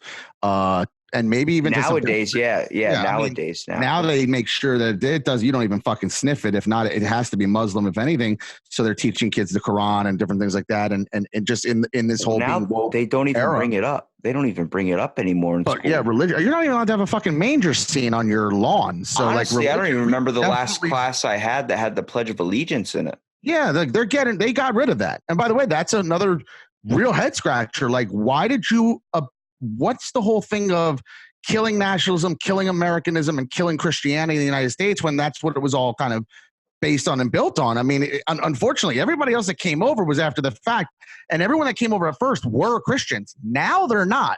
But the original people that were coming over here were Christians. Let me also make a couple points about this country, too, while we're talking about this. There's two things I get in debates with people, and that's about slavery, and it's about the Indians and how we came and took this country. Let me make some things very clear to you, because it's kind of been demonized and we've been lied to for many, many years. So here's one of the lies. There's been more white slaves than black slaves, and they were all Irish. Well, that's number one. They were called indentured servants, so we used a different term, but it was all the same shit. But not just that. Here's the thing, and by the way, valid point. Thank you. Slavery exists all around the world. I'm kind of smart. The United States is just one part of the world, right? Just one part of the world. Slavery was everywhere, of all kinds. The Jews were the Egyptian slaves. The Irish were slaves to people. The Italians were slaves. Everybody used who they could. The powerful, the meek, whoever the meek was. Okay, so it just so happened at this particular point, they go to Africa. And these Africans who sold their own people, unfortunately, I don't know how that gets lost on anybody, but you needed someone to round these folks up to sell them or trade them, because they called it the slave trade. So somebody did that. By the way, they were African who did it. Shh. Now, that being said, they had nothing to trade. You see, we came with pelts and guns and knowledge and how to do this and how to do that. And we had a lot of shit we could trade, right? And you know what they could trade? People. They didn't have anything else. And that country, that continent to this point is still trying to grow and thrive. It's a lot of third world. So they're still competing on that global scale. All they could give was people. And unfortunately, that's what they did. And that was the trade. So we brought those people here. Now the rest is history. You could talk about the mistreatment and all that. I'm not debating that. But what I am telling you is this was done as a trade with the blessings of African people that basically rounded their own people up and traded them and sold them. And that's the shame of that. But it was going on all around the world. And how dare anybody look at the United States as the one and only guilty party, or white people are the only guilty party. There's been slavery forever. There's still fucking slavery today. They call it sex slaves, whatever. It's still fucking real. So to just find this one part of the timeline and these one group of people and demonize them for it is horse shit. And that's something I learned that bothered me as I started getting knowledgeable. The second thing, and I'm going to shorten this, is the Indian Native American thing. Okay, this country was built on, I believe both of these things, by the way. I had to research to find out that they were lies. This country is built on blood. You took it from their land or this. Okay, well, yes, partially true. Conquering was going on everywhere. Go spin a globe, my friend, and you'll see a French territory and a British territory and a Netherlands territory and all these different areas. And China still owns Taiwan and they want Hong Kong. Okay, so you have all around the world. Russia had all these republics that they own. That's conquering. I'm sorry, but that's how it went throughout time, right? That's just how time went. That's history. They conquered. And it just so happened these white folks went to the wrong area, because that's why it's called the Indies. They were looking for India. So these Italians and the Spaniards who were conquering at the time find this land. And guess what they found? You know where the word savages comes from, right? These were the savages. It ain't just motherfuckers in Chicago that are killing each other. That's the rap shit. That's drill rap. No, we're talking about Genghis Khan and that type of shit. All that shit. So your savages, well, that's the bloodline, by the way. It's an Asian bloodline. That's why coincidentally, yeah, most of the people come from Genghis Khan. Like Mexicans who look like Alaskans. You ever notice that? It's an odd thing because they're all from the same lineage in respect. But here's what happened. First of all those Indians were fighting with each other, killing each other. There was no love lost between tribes. That's number one, and people forget that. They were killing each other, stealing each other's women, raping each other's women. They had egos, they had pride, and they wanted to expand.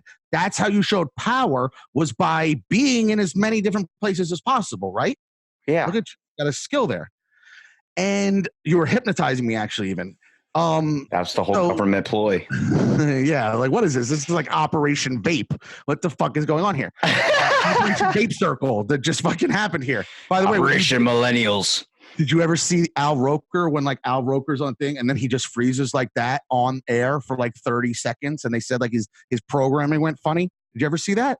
I've never seen that. You know who Al Roker is? The fat weather guy? Yeah. Bro, when we're done, you go to YouTube and just put in Al Roker freezes or Al Roker clone or deprogramming, and he's going to be talking like this. And then somebody says something and he freezes like that on the air and he does it for 30, 40 seconds and no one says anything. It wasn't a goof. It was weird as fuck. There's no reason for him to do it. It's definitely, you're going to love seeing it. But anyways, back to the Indians. Look, we technology won there too. To put a bow on that little subject, unfortunately, technology we won. We had muskets. Yeah, we developed muskets and gunfires. Yeah, that's not. And I'm sorry, dude. Guns beat axes, and guns beat bows and arrows, and that's warfare. And again, not about right or wrong, but conquering was going on everywhere. They already were fighting with each other, raping each other's women, and wanting to conquer because they're first of all they're men. There's fucking pride and ego. I want your land. I want your land. So the white man comes and he could shoot motherfuckers. And unfortunately, too, he tricked them. Because have you ever seen what we bought New York for from the Indians? Yeah, they'd be a little bit pissed off. Here, we'll give you a little bit of money so you can buy a casino. And the whole idea, first of all, Christopher Columbus coming over here to discover gold. You know how we found that they had gold here in the first place, right? And that was all because the Indians traded with Southeast Asia to get gold, and they traded some type of cloth or something where the Japanese people and whatever part of Asia that traded over had silks and cloths. They didn't have these types of things that the Native American had. So the Native American traded these types of like rare gems and these types of things and different types of fabrics all for a little bit of gold. Christopher Columbus found this gold over here, and he was like, guys, there's gold over here. After I think it was like a week or two, he discovered there's no fucking gold. He was like, well, I can't send a message to them telling them there's no gold, or I have no ride home. I have no way back to get back to where I'm from. So what happened was he lied and told everybody the gold is here. He killed millions of Indians, bashed babies on rocks, all this shit the fucking history books don't tell you about the wonderfulness of America and how it's awesome and love to be here, land of opportunity. They don't show that because it looks at history in a bad light. And a history book is written by who? The winner. So when you look at anybody that's written by the winner, Russia has so much stuff that could come out. Everybody could come out and say something like this. Did you know this happened? Did you know this happened? Did you know this happened? We're like, why didn't we know about that? It's not part of our history. It's not part of the winner's history. It's in part of what our history is, a blinded allegiance to something that is, which I do love this country, but I think it's built on a shady foundation. I think that is true, but I think that was going on in a lot of places where conquering was going on. And again, that's what the Spaniards and these people were doing. It doesn't necessarily make it right. I'm not saying it's a happy thing, but like you're right, there was an Attila the Hun, there was a Mao Zedong, there was a Hitler, there was a Marx, there was a Lenin, there was a Trotsky, there was, I mean, like Julius Caesar. Like, do you understand? Like, this isn't a new concept. That's what I'm trying to almost point out is you're right. It's not pretty. It's definitely not pretty, but why is it held to a certain standard that nothing else is sort of held to? Yeah, man, you're right. It's a fucking violent world out there. Guess what? We're animals at the end of the day. Don't lose sight of that fact. You're an animal. One of my favorite quotes is from one of my games. It says, war never changes. War doesn't change. It adapts to new situations. It adapts to new scenarios, and it becomes more advanced. It becomes more able to compromise and more able to effectively neutralize the enemy. War never changes. Humankind has a nature, a primal instinct for conquering, for just being the most up top force. Throughout history, we've been known as, like, there's the alpha dogs, there's the, all that shit. It's seen in nature today. It's seen in animals. It's seen all this. It's an animalistic instinct or primal instinct we all have. And the fact that we try and hide that under the carpet or do it in an effective way of killing people, okay, neutralizing somebody with a bunch of millions of people with a toxin or some type of terrorist event, it's that I just see as, no, that's war. That's what it always has been. They're putting a shady way and an easier way for you to deal with it by saying there was, a slight toxin release and millions died in this chemical bomb. I'm like, that doesn't draw from the impact of what that was. That was terrible shit. That's no different from some dude going over, grabbing you by the head and slamming your face on a rock.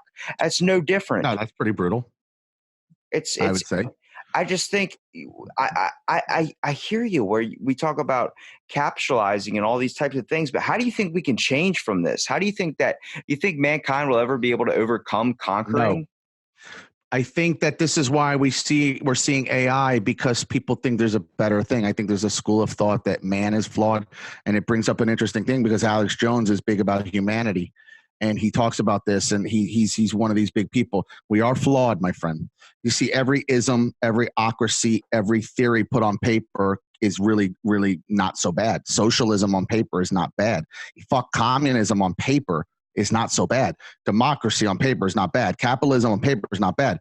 But when man fucks it up and corrupts it with the 7 deadly sins, whatever they are, your greed, your revenge, your power, your lust, all these things fuck it up. So all your isms and ocracies are now tarnished by man, by humanity, because we're flawed. And the Bible teaches you that as well. And it's really sad. I don't think there's a future for that, because so the battle now is going to be, do we deal with the flawed humanity, or do we let eventually AI not only come in, but possibly take over and do away with humanity? Who knows? You're already dealing with all the guilt of what you're doing to the planet, which they're lying to you about. Something's happening, but they're lying to you about how fast it's happening, and they're lying to you about what level it's happening. The people say global warming is not real, and considering it's been the hottest basically year in summer ever in the recorded history.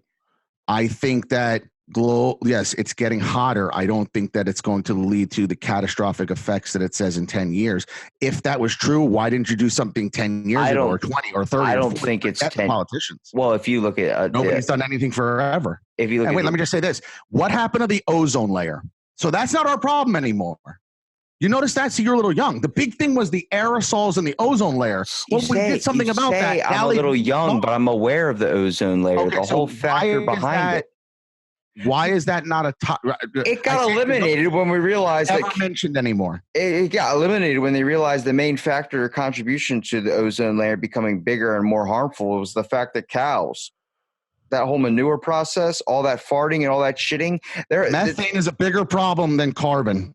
Let me tell you something.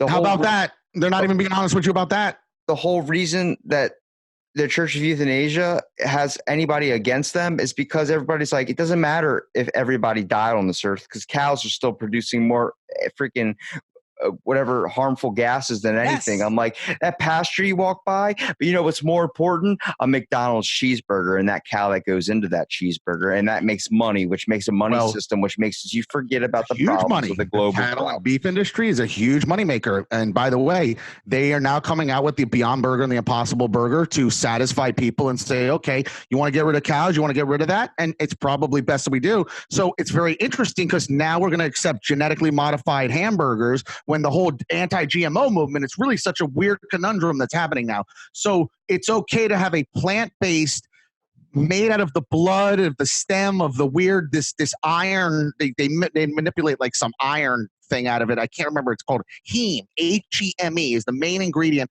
of these phony burgers. And they're selling like hotcakes. I mean, I don't know if you've ever had one. They are identical to meat. But so you're having meatless burgers now made out of plants.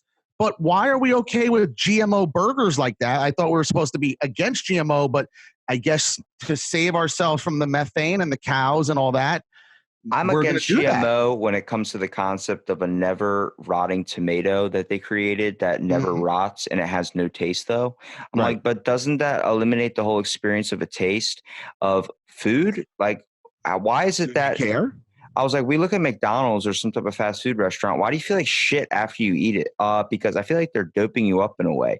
Now imagine that. That's for sure. Imagine that, but I paint a piece of shit that doesn't have any taste and just paint it like a burger, flatten it out like a little patty and give it to you. You're going to eat it. Why are you eating it? Oh, I just need something to sustain myself. When you start thinking of that and that easy shit, which I'm at fault of doing sometimes you don't have time. You have to rush and hurry up and make something quick. But I haven't had fast food in years because I'm like, the whole process of eating is to sustain our body and nutrition wise. Don't you want it to be delicious and an experience when you do it? I podcasted with chefs that put their life into their work when it comes to cooking. Now, if you talk to anybody, like I said, it's all about getting experience. You said you had one question for me about what I want to do in my life, at least for the next 5 years. Your goal. It is getting better at talking to people when it comes to learning more because we are getting if you follow an all right show, an all left show, whatever you want to do, any type of network that goes all one side, you're not hearing the opposing factors. You're not hearing the other side's opinions. I don't think that one side's right, one side's wrong. I don't think both sides are right. I don't think that at all. I'd say they're all have points. And I think I just have to listen to them and make my own justifications on bearing through all the horse shit. I need to understand with my own opinion. I can't give you any political thoughts because all my political thoughts are thoughts from other people. I have to give you what I have to see through by taking every little piece of evidence. And sadly, that'll never happen because there are so many people out there in the world and I don't have all the time in the world to podcast. I will do 6 in a night. I will do, it doesn't matter. I can never get it done. I can never talk to every single person, but I can talk to people like you. I can talk to other people that are doing inspiring things. I can do amazing things. People that you talk to, is it through Facebook? Like how you? I just started doing it through Facebook, but half the time I go to just around my town, our local attractions, the boardwalk. It's literally like 2.5 miles of just nothing but carnival games on this giant stretch of wood planks and everything where everybody just walks. Oceanside, is it? Yeah. And you literally just walk around. If you look up Ocean City, Maryland, look up the boardwalk. Ocean City. Yeah. Yeah. I have an ex-girlfriend that's over there. And I just walk around. I printed out 1,600 business cards, started handing them out to people. And I'm just like, you got an hour? Talk. Let's talk. Let's do a And conversation. people are calling you randomly and saying, yes, I want to get on your cast and talk with you. I mean, you're getting that kind of response, huh?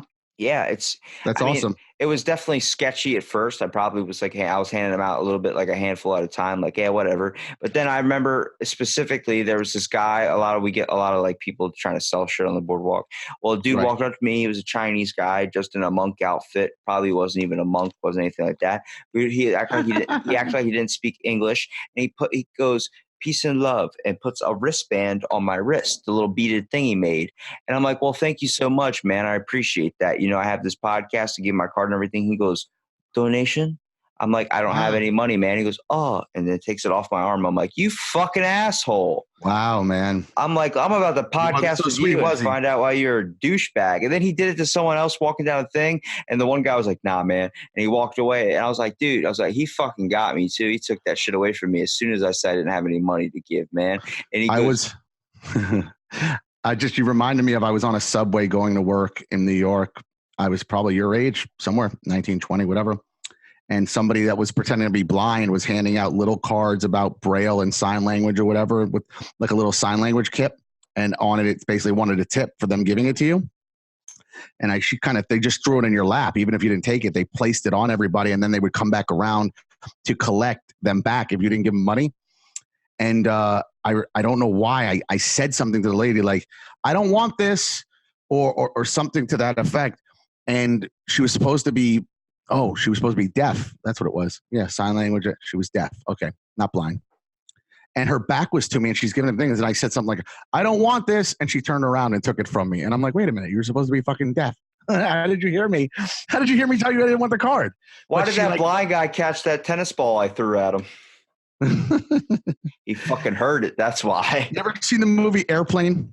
Yeah, I've seen the movie Airplane. You reminded me of that part. And he's like, this is a flower from the Church of Religious Consciousness, and he like punches the guy in the face. Like, they were Moonies. So back in the day, it was like almost maybe like Hindus or Buddhists or whatever, and they had these little hair things at the top that would hang down, kind of like a man bun that you see now, whatever. But like their whole head was shaved except the man bun, and those were characters in the movie, and it just reminded me what you were saying. Like hashtag Jason Momoa, that beautiful man that rocks the man bun. Jason Momoa. Somebody pitched that they want to make a Twins reboot with Jason Momoa and Peter Dinklage as the Arnold Schwarzenegger, Danny DeVito tandem. How about that? I just saw that actually because today's Jason Momoa's birthday, and Peter Dinklage put up a post for him, said happy birthday. And actually, what I would think is weird is that Jason Momoa got all that freaking outcry of all those people bitching at him about having a dad bod because he was on vacation and he was like, I was drinking beer and I was eating cake with my birthday and all experiencing this whole weekend with my family. I didn't think I had to keep a six-pack the whole time. Sorry. How about that? He owes that explanation to anybody. He literally outlies everything to everyone, telling everybody, all this is contour. This is all like me starving myself, getting myself into a position and getting myself into this scenario to play this role. But I don't keep that body all year round. I'm not freaking ripped Jason Momoa all the fucking time. But people see the dad bod and everyone's like, oh, he went out of shape. He's lost his career. He's lost all this stuff. Like you said, it goes back to your meme situation. Find a way to knock down the guy. We love the guy. The evidence was in the fucking Aquaman did so much money and this and that. And then you just want to tear the guy down the moment you don't see his perfect ripped body. Very sad. We're very sad. Build him up to tear him down, man. Build him up to tear him down. Why do you love people in their prime, but don't love them in their fucking climb to get there? And why are you looking for any way to like, so you can't really insult this guy in any other way. You can't insult his money. You can't insult his looks. You can't insult the pussy he's got. You can't insult that he's a good father, whatever, all these things. What can you knock him on? Oh, his body didn't look good for the paparazzi at that one weekend or whatever. I mean, that's so fucking nuts. Yeah. Try making your photo look good without Instagram.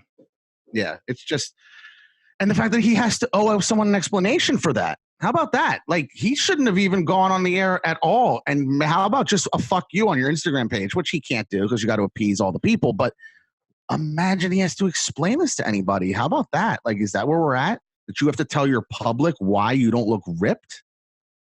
Oh, by the way, all in the era of body shaming. So, like, again, it makes no sense. So you can't slut shame, you can't fat shame, you can't body shame, you can't donut shame, you can't Pastafarian shame. But Jason Momoa can get knocked for dad bod, which, by the way, is now a new term that didn't exist 20 years ago. Dad bod. Fuck us, man. We're so fucked. Do you think that though? Do you think that we're at a point where we can't turn back? Do you think we can't turn 100%. the tides? I think that this political climate shows it as well. I think when now everyone's a racist or a Nazi. Again, I come from Jewish blood, man. Do you understand what the Nazis, if you believe in the Holocaust, I guess some people don't. But I mean, do you understand what the Nazis accomplished? And they didn't just kill Jews. Let's keep this under perspective. They killed 20 million people. 6 million of them, they put as a number, were Jews. 14 million was everyone else. So they were killing a whole lot of people. Every single government program I probably looked up, I've dived into probably 50,000 more German ones of the same sort. We adopted all their shit, guy. Don't you understand? NASA is Werner von Braun. That's the whole Operation Paperclip. The fact that we took everything that goes into our thing, man. Well, you know why that is? They were brilliant, and they had a lot of scientists, and they put an emphasis on science. Well, the whole fact we even decided to chase down Hitler in World War II was because we found out that he was creating a nuclear bomb or a biochemical weapon that housed the Black Plague. Fucking Black Plague, dude. As soon as we heard that, the government was like, we're starting this shit and we're going in there. Yeah, he's running what's happening. By the way, he was once Times Man of the Year. Do you understand that this guy, before he became a maniac, was a highly revered politician that promised the German people prominence and delivered it. It took him delivering on one to capture the army to accomplish his second goal. He was a very great public speaker. Oh my, the best maybe ever. Who do you see commandeer people like he did and had that shit on lockdown? You talk about goose stepping. I mean, these people had their march down. They had the kids infected with the idea. He had freaking eliminated Jesus Christ out of Christmas. How about that? And Christmas in Nazi Germany from 1943 to 1945. There were it was actually almost 3 years where they took Christ out of Christmas. The only thing they could not kill was Santa Claus. There you go. And because that was, I guess they don't need some other deity in the way of Hitler, who probably looked at himself as godlike. You also know that the interesting thing about Hitler was he was extremely paranoid and he was very into the occult. You know that, right? Yeah. Like this guy believed in the alien shit and he was on a whole nother level. That's also why their science is on the level that it is, because they were believers in a lot of shit. Yeah, we put all those scientists to work. I got a movie to recommend for you that's incredible, an incredible movie, and I can't remember if it's based on a story, but have you seen Apt Pupil? No. Okay, so Apt Pupil is basically, I think it's Brad Renfro in it. I'm not sure. That right now. Okay, yeah, IMDb Apt Pupil. Long story short, it's a story about a young boy who befriends a Nazi. It's just some old man living in his building. And he likes the old man. He doesn't have any friends to play with, whatever. He visits the old man. He keeps talking to the old man. And then he sees the old man one day in the room wearing his fucking Nazi regalia. Oh, shit. I've heard of this movie. I've never seen it, though. Feeling it. Oh, it's so great. And he's feeling it. And the kid likes the guy. And it's like this juxtaposition of like, is he a bad guy? Is he not? He was a Nazi. He's not anymore. But he starts telling the kid about the stuff. And it's getting in his blood again. And I'm not going to go after that, but fucking good, man. Even though half of the fucking Nazis have come out saying that they were basically scared for their lives as well. And so many of these government projects they were talking about, you have to look at both sides of the thing. They had a blind allegiance to someone that they didn't know because he was such a good speaker. He was such a good political force that got people motivated, a whole boost of morale. And you have the people that were doing shit that were trying to get out of it. And, you know, the Nuremberg trials, all those scientists that got put on trial, there was actually a lot of them that weren't condemned. And the whole aspect was that, you know, they gave us their research, so we let them off the hook for their hard crimes. But a lot of them were like, my family members, I felt in that, like I had to protect them because I felt in danger. I think that's legit. Yeah. And it's the whole, I want you to look up something real quick. Check up, when you do get time, Operation Cherry Blossoms at Night. Okay. Unit 731 was the worst of, they were 10 times worse than the Nazis, 10 times. They used to do types of experiments where they would test frostbite, they would dip people's body parts. You ever seen the movie Snowpiercer where they stick the dude's arm out the window and it's so freezing cold temperatures outside that it gets hypothermia and frostbite and like not even under a minute? They bring it back in and they hit it with a fucking hammer and it shatters into glass and he's got no fucking arm. That was real shit that they did. Unit 731 used to do vivisections where they cut you from the bottom up while you were alive and in time and see how long you would just sit there in agony and pain. They would also they would cut off your left arm and sew it onto your right arm without giving you any anesthetics or anything to kind of keep that done. And they would just time it and see how long it would go. They would do some freak shit that make Nazis look like angels. And we're thinking that these people that like we're not getting spied on all this shit. Do you understand the evil you're explaining? I mean, there's a Jeffrey Dahmer, there's a Ted Bundy. Listen to what you're just explaining, that the heinousness and the, like you said, treating people like an experiment is on some fucking shit. Even though evil's around us, you don't even have to look hard for it. It's fucking out there. You just gotta fucking take a second and then bam, you got all the information. Yeah. Now, Operations Cherry Blossoms at Night was directed by Hiroishi. Okay, this guy ran the whole Unit 731 program, or is Unit 731 or Unit 734? I think it's Unit 731. But Operation Cherry Blossoms at Night was 1945 when we bombed Hiroshima, Nagasaki, all that shit. When all that shit ended, Pearl Harbor, they had a planned attack 6 months before that all happened. It was supposed to be a month after we bombed them. A submarine with 3 to 6 bombs that were hooked to these little like aircraft, little, I guess, drones or whatever. Whatever the technology was back then, that were filled with 150 million ticks each. Ticks, fleas, all these little types of insects that were filled with the bubonic plague, and it was supposed to hit the coast of San Diego.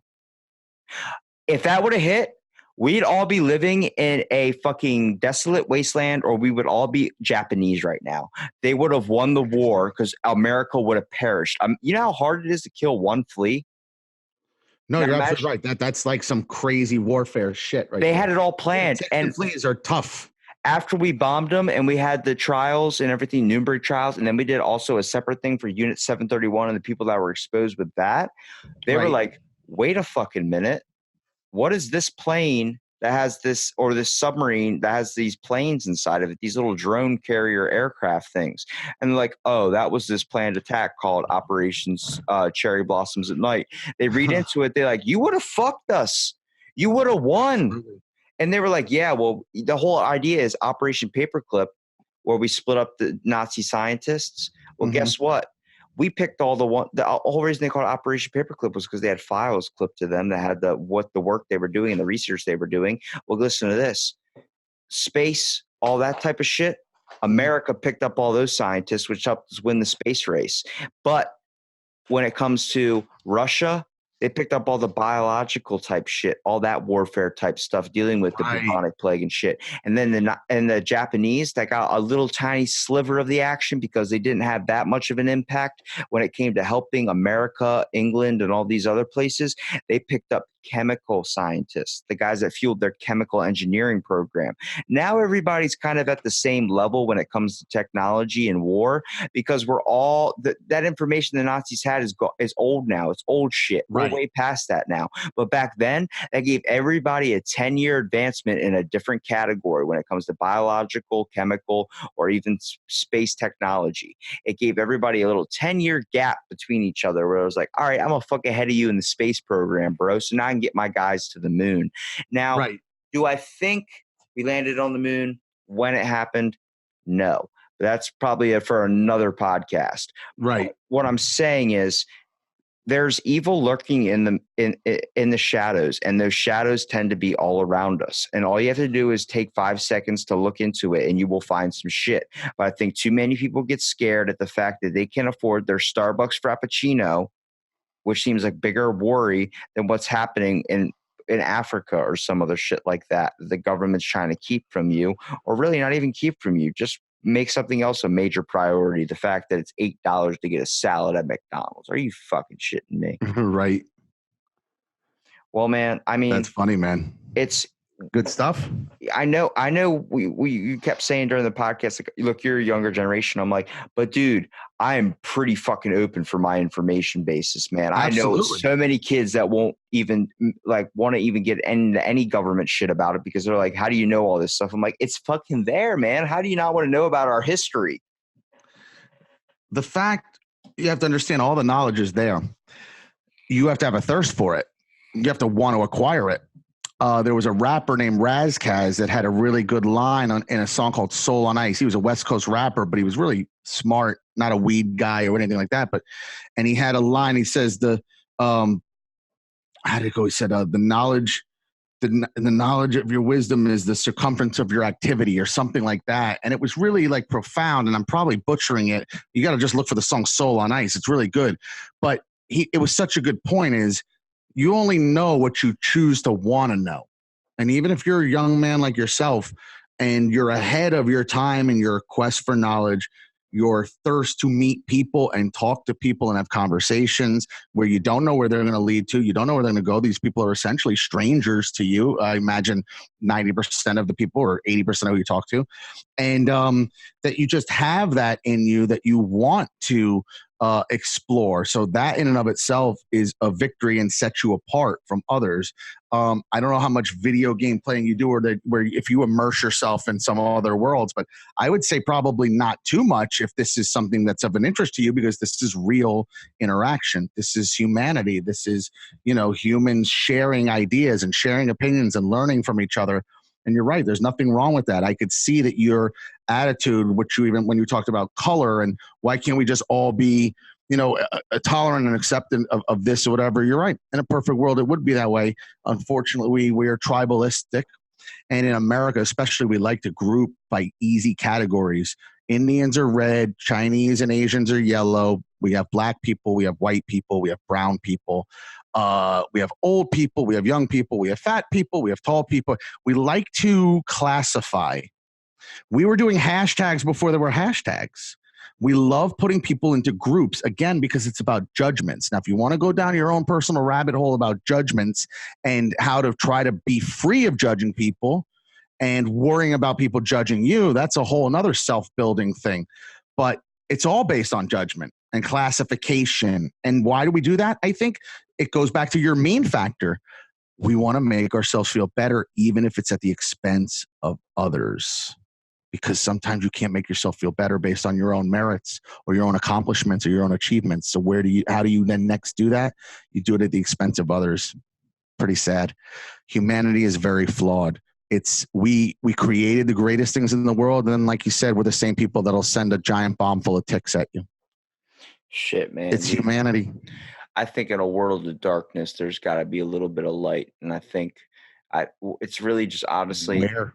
It's got to be. It's somewhere out there, and I'll go and search the ends of the earth just to try and find it. There's nothing wrong with trying to find that. I agree, and I'm not saying be a pessimist. I'm saying as someone who has 20 years of experience just on planet Earth over you, what I've seen, and I feel like it's a progression of. It's dark out there, man. It's dark out there, like Jeffrey Epstein and what's going to be uncovered with this if they really want to uncover it. It's dark out there. There's people doing bad shit. I always tell people, like, where do you think all these kidnapped kids wind up, man? It's a bad fate. Do you know how easy it is to kidnap a kid? I mean, what are we out of our? We live in a free society. Do you know how? Dude, I wouldn't even say it's easy to kidnap a kid, man. Dude, I'd fucking hop in a van if he offered me a bag of fucking Snickers or something. Look how easy it is. Exactly. Or help me find my dog or my cat. The kids are innocent. They're going to help you. Oh, shit. Your dog's missing. All right. What's his name? Stevie? Yeah, Stevie! Yeah. I got a $5 bill for you if you can help me find scraps. $5? So, hell yeah, man. That's better than I'm making a week. It's scary. So kids meet bad fates. That's just a fact. What that fate is, I think there's a myriad of different things that happen. I think some kids are used sexually. I think some kids are murdered. I think some kids are forever in a basement and they're handcuffed there for 20 years. I think some kids are used for labor. They're not molested or not whatever, but they work them. They fucking make them into slaves. Or I think a whole bunch of things happen. I think sometimes it's sold to just a family that wants to adopt a kid and they're going to do it illegally and they just keep the kid. and no one's the wiser or whatever. So I think there's all different fates that happen. But what I'm saying is it's evil when you see all those missing kids and no one finds them and no one's trying, or our whole foster system that's full of children and no one gives a fuck about. It's a humane society. Our entire foster system is just a humane society of people, and they're just not euthanized, but they're forgotten. And by the way, they are molested a lot, because nobody's checking on those kids. So they are abusing that system. It's so fucking terrible. So it's just, when you stop looking at people as human beings or the same thing as yourself, if you stop looking at them like maybe you like how you look in the mirror, if you just start to look at them like they're just another nameless face, you lose the true aspect of what makes people great. And that's the objective caring. And in a world, we're losing that. And I think that's what sucks. And you know what? It highlights, I really want to thank you for being on my podcast, Josh, because yes, sir, you've not only helped me understand a little bit of, what your thoughts are on this world, but you've been open and, you've made this was an awesome conversation, dude. We're running on almost 2 hours now. And I'm like, it's when two people can get so passionate and get so into something and have just a good conversation, that really doesn't happen anymore. I mean, the fact family dinners are being eliminated, those aren't even a thing anymore. It's attention span, it's becoming shorter and shorter, and yes, sir, sooner or sooner we're going to have to find something to keep us occupied. It's nice that we were able to use technology to have a 2-hour conversation with someone I've never met, share ideas, learn a young man's ideas. When in fact, this is also the whole problem. Like you said, we're looking down at everything. There's no human communication anymore, no touching, no meeting people like that. But we were able to kind of buck the trend and do that in a way, the best way we could, not being together, but using technology, which is sort of the problem, which what you're talking about, to bridge a gap, to use it for positive, instead of that when you're in a restaurant and you look at a group of 4 at the restaurant and everybody's looking down their phones and nobody talks the whole time, and then they eat and they just go back to their thing and that's it. That's fucking nuts, man. Where people are very addicted. Your generation more so than any other. I love my phone. I got a Galaxy Note 9 high-end phone. You know what I mean? I've had the T-Mobile Android fucking G1. I literally had the first smartphone ever, non-Apple. So I'm not guilt or innocent of having technology and all that shit, but I've never been addicted to a level like my daughter and what I've seen your generation, because I knew what it was like to not have it. And I kind of know what it's like to, one of the things maybe I can leave you on is I'm kind of blessed in a way because I watch technology through really Zoom, the platform we're using, during my lifetime, which was born in the 70s, child of the 80s. I literally watched video games get invented and then turned from Pong to the stand-up video game, to the Pac-Man, to the Asteroids, to the Space Invaders, to the home video gaming. I watched the entire evolution of video games. I watched the entire evolution of TV, other than black and white. I was there when there were 3 channels. Think about that. Your input, your stimulus was down to 3 channels, and it went off the air at night. That was it. No internet. No. Imagine this. This was the scope of your information. 3 channels, and you had to click, click, click, click before cable came. I grew up in that, then into cable, then into the VCR, then to the DVD, then to streaming where we are now. I watched that evolution. The evolution of the phone. I was in a house where we had a rotary phone, and number 9 was that long run. No one wanted to do it. I was alive when you had to pay for long distance. Imagine that somebody was like, who are you talking to? I'm talking to cousin Scott. Whoa, hang that up. That's $1 a minute. Hang that up. Hang that up. I come from that. You know what I mean? So where you paid for phone calls and the thought of a video FaceTime was non-existent. So I watched the evolution of the phone, then go to the cordless phone, to the car phone, and then now the internet and just computers, where a computer was good for games and you could do a report on one, but it was never a portal to all this fucking information, what we have now, whatever. So I've been very blessed because I did without it, and then now I'm doing with it, to go through this technological. It's different for you because you were born into a lot of it, is what I'm saying. Doesn't make you bad. You had no choice when you were born. It was what it was. But you have a different scope, and you will have a continuously different scope when I'm dead, and you will be alive when the shit's really technologically advanced, and I won't even know from what you're going through. The same way you didn't know what I went through before. You know what I'm saying?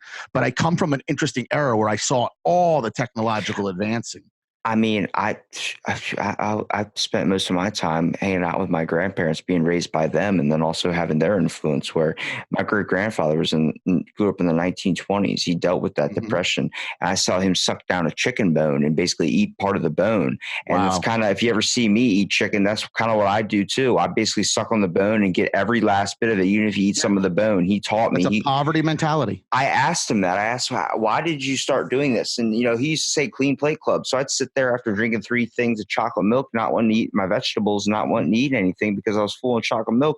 He goes, you're going to sit there. I would sit there. And so the next day, if it had to be, he'd wake up going into work big. All right, flush your plate in the fridge. You'll have it later for dinner. But he used to tell me, he goes, you don't understand why I do it. I don't do it because I have to. It's an instinct. I grew up and I had a time where I didn't have food. You enjoy that shit now. And I said, damn, thanks, man. And I still carry his life on in my car that I have, that I deal with so many problems with, but I'm willing to keep it around because it's that connection. It's that bond. Every time I sit in that thing, I remember all the days he used to pull my ass out when I was 14 years old out of the freaking room because I didn't want to get out of there. I just wanted to sit inside, play video games all day, cut the grass, do this, do that, do this, do that. Right. Come on, we're going to go pull some weeds. We're going to cut some branches. We're going to do this stuff. It turned me into a worker. It turned me into someone that has calluses on their hands, that when I go shake somebody's hands, like, wow, it feels like sandpaper. It's so hard. I'm like, it's called working. Okay. My great grandfather told me, if you're going to be good at anything, you put 100% into that. You make sure that everything you do gets folded into that. He said, you're going to be a voice for people. You're going to stick up for other people. Then make sure you do it correctly. Make sure you're not listening to the dark side of you that goes over that and says like, oh, fuck this guy. Don't do that because you don't understand what that person's going through. Absolutely. He said, you keep your mouth shut, you get your work done, and then you talk later. And I said, yes, sir. And next thing I know, I'm turning into this person where I see older people complimenting me. I never thought you'd hold the door open for me, Sonny. You look like such a stoner. Why are you judging me like that, man? I'm just like you, but I'm willing to help you out. Exactly. Older people, yeah. But you know why they're doing that, my friend? Because if I looked at you, I would assume that out of 100 of you, 90 of them don't hold the door. And guess what? 90 of them don't. And that's what separates you. And you should be proud of that instead of worrying, well, why do you see me this way? There's a reason why they see you that way. Because 90 of you don't hold that fucking door. Yeah. Well, I like being the minority. I mean, I'm the only white person on all Mexican housekeeping staff. So, I mean, I'm used to being the outlier. And honestly, that's what I like. There you go. Because it humbles you. Absolutely. Well, I mean, are you open to having somebody on more than once, or is it only a one-time thing? Damn right, dude. I'd love to have you back on again, dude. Hell, I'd even like to hop on your show, man. I doubt you'd want me to get on into politics, but because I don't know too much. But I'd love having a discussion about people. What I could do, we could do one of these as well again, and put it under my banner. My show, I don't do remotes like this. It's like kind of what I've been doing is in a live studio with a live person. So it's kind of a whole different format. This is actually the first why I was excited about taking your opportunity as well. And I didn't, renege on you, was that this is my first opportunity in doing this. So I appreciate that for whatever was, you read my little story. And I think what we can talk about the next time is touch on how you found me and what it was, because I'd like to and rightfully should be. And the only reason I wasn't was because my boss, and there's a long story here, he was my best friend. He sent me home for 2 weeks. And then the raid happened while I was back here in Florida. And they went away for almost 3 years in a Panamanian prison innocently. If you check out Operation Odessa on Showtime, it's a Russian mobster is in that movie. It's a documentary, and I actually worked for that gentleman in Panama in the strip club business. It actually was a brothel. It wasn't even just a strip club. Panama is much like Las Vegas, so it's legal gambling, legal prostitution. It's a party town. And I actually worked in one of these places, and so it's a fascinating story. And I'm very blessed to just be here. I have a certain thing with God now, because I could very well have been in there, and I'd either be dead or I'm still in there. Yeah. I didn't have the money or the power that they had. They got out, but they had it took a long, long time and a lot of money and a lot of influence to get out, and I didn't have that. Well, I've gotten into arguments with Jehovah's Witnesses. I've also talked to people who have had experience with God and a recognition whether it was drug related or not. And let me tell you, I don't judge anybody on what they believe in. It might be for me, and it might not be. The same reason I'm not going to put on a pair of socks that don't fit me because they're not for me. They're not fit for me. So if it's fit for somebody else, I'm not going to knock them for that. And Right. the fact that you're able to you came on my podcast, you were able to talk to me, you're taking a couple hours out of your day and just being able to do Sure. that. And I appreciate it so much. And I want to give you a little spot here just to be able to plug your information. People can find you at what you do. Sure. I appreciate that. So I have an Instagram and I have a Twitter. They're both Mr. Josh W, and it's spelled out Mister Josh W. It's very simple. Both of those are the same. My YouTube channel is fairly new, but if you just put in the Mr. Josh podcast, you'll find my YouTube channel and some videos, and I have some stuff on there that I'm growing out. And I have a podcast, and it's the Mr. Josh podcast. And I bought the .com, so it'll take you to my Buzzsprout, but you can find it on iTunes, you can find it on Spotify, you can find it on Google Play, Basically any podcast, platform out there. iHeartRadio. Say again? So basically any platform out there. Absolutely, all the biggest platforms. And then I also host, co-host of Ruthless Politics, also ruthlesspolitics.com. And again, you can listen to that on all the platforms. So that's pretty much what I have going on. I'm new to this. I think you have more experience than I do. So I tip my hat to you because I salute that you're doing this like I am. And that means you're proactive and you're serious about what you're doing. This is a skill and a craft, and you have to put time into this and effort and all this. It's a and muscle. it's like a you job. got to work it. It's a muscle. Yeah, this is work.